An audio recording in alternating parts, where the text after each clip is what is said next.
నమస్కారం city news సమాహారానికి స్వాగతం. నా పేరు విశ్వనాథ్. సుల్తానాబాద్ మండలంలో జిల్లా కలెక్టర్ వీరబ్రహ్మయ్య పలు ఆఫీసులను తనిఖీ చేశారు. గరేపల్లి పిహెచ్సిని పరిశీలించారు. అలాగే మండలాఫీసులో ఎన్నికల నిర్వహణపై అధికారులతో సమావేశమయ్యారు. బ్యాలెట్ బాక్సులను పరిశీలించారు. మీటింగ్ హాల్లో మండల కార్యదర్శులతో కలెక్టర్ భేటీ అయ్యారు. ప్రభుత్వ ఆసుపత్రి సౌకర్యాలు ఎలా ఉన్నాయని రోగులను అడిగి తెలుసుకున్నారు కలెక్టర్. చివరగా కస్తూర్బా పాఠశాలను సందర్శించారు.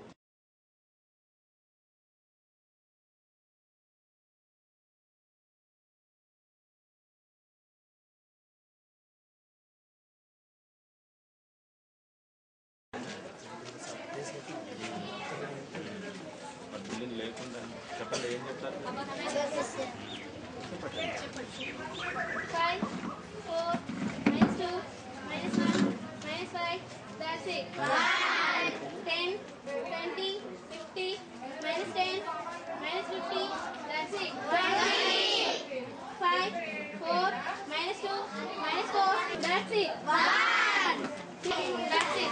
0.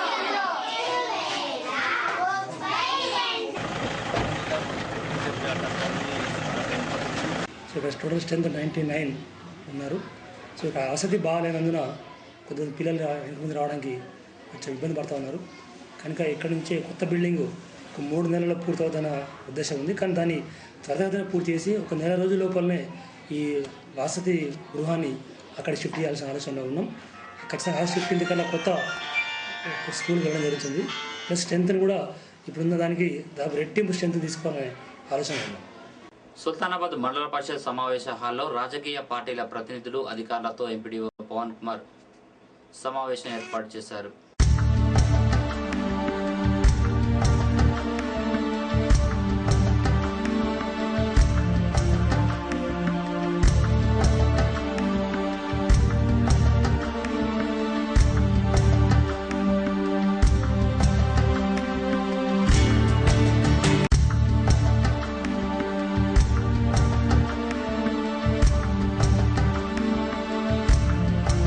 యాదవులకు రాబోయే ఎన్నికల్లో ప్రాధాన్యత ఇవ్వని రాజకీయ పార్టీలకు తగిన గుణపాఠం చెబుతామన్నారు యాదవ సంఘం నేత కన్నబోయిన ఓదెలు. పెద్దపల్లి డివిజన్ స్థాయి యాదవ సంఘం సమావేశం సుల్తానాబాద్ R&B అతిథి గృహంలో జరిగింది.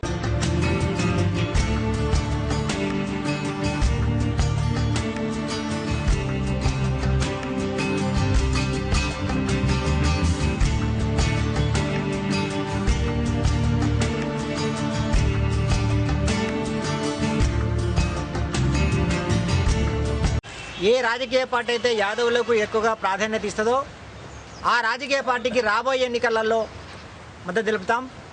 ఏ రాజకీయ పార్టీ అయితే యాదవులను చిన్నచూస్తుందో, యాదవ్ గురించి పట్టించుకోదో, మా సామాజిక గురించి పట్టించుకునే వాళ్ళ గురించి మేము ఎన్నికలలో పట్టించుకోబోం.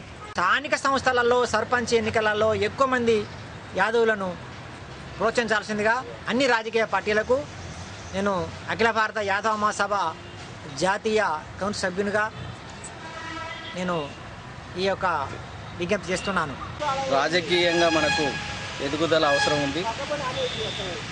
యాదవుల యొక్క సంఖ్యను అనుసరించి వారికి రావాల్సినటువంటి అవకాశాన్ని ఇప్పటికైనా మనం చేజిక్కించుకోవాలని చెప్పి ఈసారైనా ఎలక్షన్స్ లోపల అసెంబ్లీ స్థానం మెట్లెక్కాల్సిన అవసరం ఉంది మన జిల్లా నుంచి. అందులో మన పెద్దపల్లి నుంచి ఉందని చెప్పి నేను భావిస్తూ సుల్తానాబాద్ మండలం రేగడి మధ్యగుంటలో శ్రమదానంతో రోడ్డు బాగు చేసుకున్నారు ఆ ప్రాంత రైతులు. గత 12 సంవత్సరాలుగా ఏ నాయకుడు పట్టించుకోవడం లేదన్నారు. వర్షాకాలంలో రైతులు తమ పొలాల్లోకి వెళ్లకుండా తయారవుతోందన్నారు. సుమారు 200 ట్రాక్టర్ టిప్పుల మట్టి పోసుకొని రోడ్డు బాగు చేసుకున్నారు రైతులు.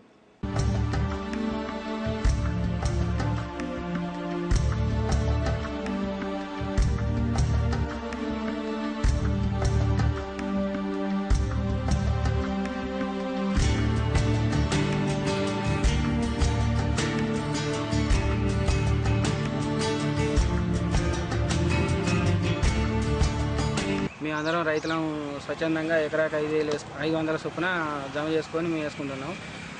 ఈ రామకృష్ణారెడ్డి గారు చేసిన వర్క్ తప్ప ఇంతవరకు ఇటు చేసిన దాఖలాలు లేవు. ఎవరికి చెప్పినా పట్టించుకున్న నాదు లేడు. అద్దికొట్టు కనగర్తి దారిది గత 12 సంవత్సరాల నుండి 12 సంవత్సరాల ముందు రామకృష్ణారెడ్డి గారు ఎమ్మెల్యే ఉన్నప్పుడు ఈ దారిని చేయడం జరిగింది. అప్పటి నుండి ఏ అధికారి కానీ ఏ ప్రభుత్వ ఉద్యోగి కానీ పట్టించుకోవడం లేదు. రైతులు స్వచ్ఛందంగా ఈ రోడ్డు పోయడం జరుగుతుంది. ఇప్పుడు 2 ఎమ్మెల్యేలు వచ్చారు కానీ ఎవరు ఎలాంటి వర్క్ దీని పెట్టలేదు. ఉద్దికుంట గ్రామానికే ఇది పెద్ద తవ్వ. ఈ తవ్వను ఎవరు పట్టించుకోలేదు. ఇవల్ల రైతులు పోదామంటే సైకిల్ పట్టుకొని పోదామంటే జారి అడ్డం పడతారు. ఇలా రైతులందరూ ముందుకొచ్చి ఈ ప్రభుత్వాలు మమ్మల్ని పట్టించుకోవాలనే ఉద్దేశం కొద్దీ మా రైతులందరూ ముందుకొచ్చి ఎకరాన 500 వేసుకొని ఈ పని చేసుకోవడం జరిగింది. ఎలిగేడు మండలం నర్సాపూర్ గ్రామానికి చెందిన నేతరి శ్రావ్య నవోదయ ఎంట్రన్స్ ఎగ్జామ్స్ లో ప్రతిభ కనబర్చి సీటు కైవసం చేసుకుంది. సుల్తానాబాద్ మండలం నర్సేపల్లిలోని నేహా కాన్సెప్ట్ స్కూల్లో శ్రావ్య చదువుతోంది. సీటు రావడం పట్ల పాఠశాల ఉపాధ్యాయులు తల్లిదండ్రులు సంతోషం వ్యక్తం చేశారు. శ్రావ్యను అభినందించారు. ఇటీవల బురాంపేటలో మృతి చెందిన శ్రీవాణి పీజీ స్టూడెంట్ పూసాల శారద కుటుంబానికి పీజీ స్టూడెంట్ స్టాఫ్స్ 5,000 రూపాయల విరాళాలను సేకరించి అందించారు. ఇవి బులెటిన్ విశేషాలు. మరో బులెటిన్లో మళ్ళీ కలుసుకుందాం. నమస్కారం.